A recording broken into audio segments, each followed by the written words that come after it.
Step 9 is a bit of a wild card. There's no telling when it will begin.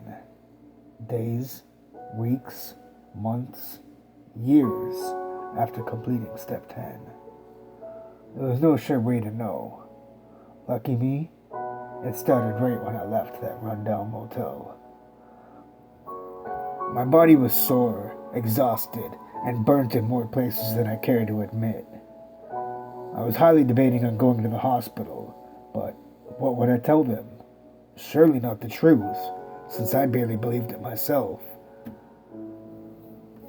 While I drove, I held the red Step 10 key in my right hand and turned it over and over with my fingers. I was thinking about all the events of those last 10 hours when Step 9 started. Step 9 is also known as Dead of Night Road. It happens suddenly, and one has to be hyper-focused to keep from going off the road. It starts with the entire scenery around you suddenly going pitch black. There's absolutely nothing to see besides the lines of the road. God help you if you're on an unmarked road when Step 9 starts. The road in front of you is lit only by your headlights, and the light goes only about 9 feet in front of your car. The void around the car is suffocating, and staring at it too long drives you mad. The eerie feeling of being watched is permanent, and I don't want to know what happens if you go off road. The drive is simple, only lasting 9 miles. Easy, wouldn't you think? You can go as fast or as slow as you want, tracking those 9 miles at any pace you please. So why not floor it? Well, the road will suddenly twist and turn, threatening to send a speeding driver off into the darkness. And if that's the case, why not go as slow as a mouse? The longer you take, the narrower the road gets, and the sharper the turns. Pretty soon, there would be no more road left to drive on. I was plunged into Step 9 almost immediately. My thoughts on the red key left my mind as soon as the darkness settled in. I knew what it meant, and I prepared myself. I slowed the car to 25 miles per hour and kept my eyes glued to those white and yellow lines signaling the road. The radio had gone to static, and I could hear faint whispers cutting through it.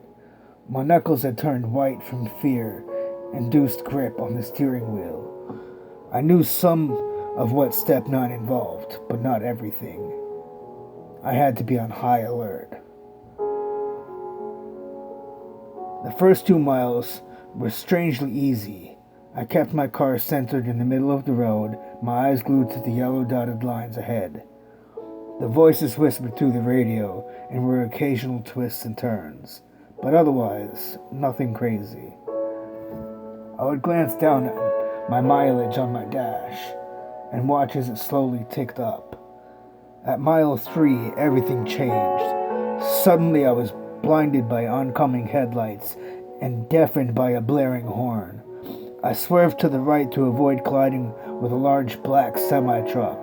My heart leapt into my throat, and I swerved again to avoid going off the road. Before I could regain myself, another set of blinding lights and the roar of an engine overtook me, and I swerved to the left lane to avoid a large black truck coming straight for me. I blinked rapidly to try to force away the swirling lights and blinding my eyes. But every time I was about to be able to see clearly, another large vehicle came barreling towards me.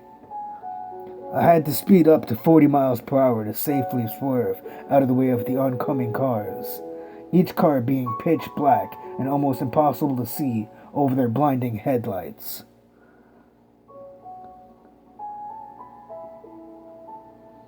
At mile 4, I was no longer just avoiding cars. I was also forced to make sharp, sudden turns at sudden movements. A large truck would be speeding towards me, and I'd have to manage to swerve out of the way and also turn sharply. Keeping my car on the road was my main focus, and every nerve in my body was shot with adrenaline. Every mile was the same, a rush of oncoming cars, swerving to avoid them and swerving to keep on the road.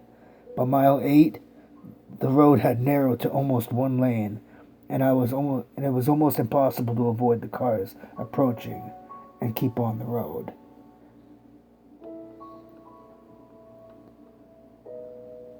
My hands were drenched in sweat and my eyes burned from all the high beams. The hope that I had of surviving this all the way to the end was starting to fade. There was no way I could avoid another car and keep myself from going off the road. At 8.5 miles, there was only room for one car on the road. The white line on the right side of the road was the only indicator that there was still even a road. The yellow dotted lines vanished around mile 7. I knew I didn't have much time. Any second and my front and back tires would be floating over nothing, and then I'd be sent plummeting into dark, black void.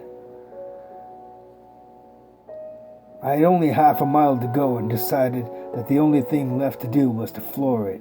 I prayed silently, picturing her face on my mind, then stomped my foot onto the pedal. I was pushed back into my seat as the car accelerated, and I took each turn at a deadly speed. At one point I could feel my right tires lifting off the ground as I soared around a bend. I wanted to vomit as I felt my body lean with the car. But just as I thought I was going to lose control, the tires landed back on the pavement, and I could smell the burnt rubber as the tires burned. I was so close, only a quarter mile left to go to mile 9. Then the brightest pair of high beams lit up the road ahead of me. I closed my eyes and pushed the gas pedal all the way to the floor.